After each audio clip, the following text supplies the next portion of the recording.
जय श्री कृष्ण। राधे राधे। श्री कृष्ण शरणम मम। सुंदर वारिज वदनम निर्जित मदनम आनंद सदनम मुकुटधरम गुंजाकृतिहारम विपिन विहारम परमोद्दारम चीरहरम। कार्तिक मास महात्म्य का 26वां अध्याय। श्री कृष्ण बोले, किसी समय उज्जैन में धनेश्वर नामक एक ब्राह्मण रहता था। वह धर्म से विमुख, पापी और दुष्ट बुद्धि का था। वह रस, कंवल, चमर का व्यापार करता था, झूठ बोलता था, चोरी, सुरा और वेश्या में अनुरक्त रहता था। व्यापार कार्य में रत एक दिन धनेश्वर महिष्मतिपुरी गया। वहाँ वह 1 मास रहा। वह कार्तिक मास था।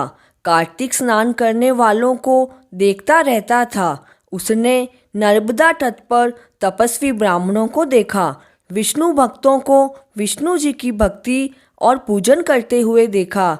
उसने चलते चलते हरि का नाम तथा हरि की कथा को सुना।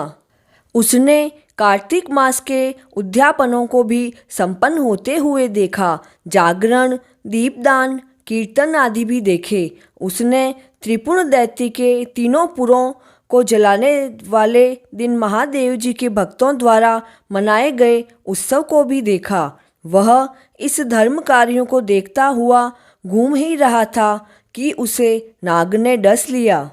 धनेश्वर को पृथ्वी पर पड़ा देख भक्तजनों ने उसकी सेवा की। उसके गले में तुलसी तथा गंगा जल को डाला। धनेश्वर जब मर गया तो यमदूत उसे यातना देते हुए यम के पास ले गए। तब चित्रगुप्त जी ने उसके पाप और पुण्यों का ब्यौरा दिया। उन्होंने कहा, धनेश्वर ने जीवन पर्यंत कोई पुण्य नहीं किया, इससे इसे नरक में डालो। यमदूतों ने उसे मुद्गरों से मारकर कुंभीपाक नरक में डाल दिया, मगर उसके गिरते ही नरक की समस्त पीड़ाएं शांत हो गई। तब विस्मय करके यमदूतों ने यमराज से जाकर कहा। यमराज ने तब विचार किया। उसी समय नारद मुनि आए। यम की बात सुनकर नारद जी ने कहा, हे यम, धनेश्वर चाहे जितना पापी था, मगर उसके अंतिम दिनों में 1 मास पर्यंत कार्तिक सेवियों का सत्संग किया। इस कारण उसके सारे पुण्य को 6वां अंश स्वतः ही उसे प्राप्त हो गया। मरते समय भक्तजनों ने इसे तुलसी का जल पिलाया और भगवान का नाम सुनाया। इससे हे यम, इसके सारे पाप नष्ट हो गए। कार्तिक मास के सेवन करने वालों को किसी प्रकार की पीड़ा नहीं सताती है, क्योंकि इसे सत्सर्ग से वही पुण्य प्राप्त है। इससे यह पुण्य का भागी हो गया।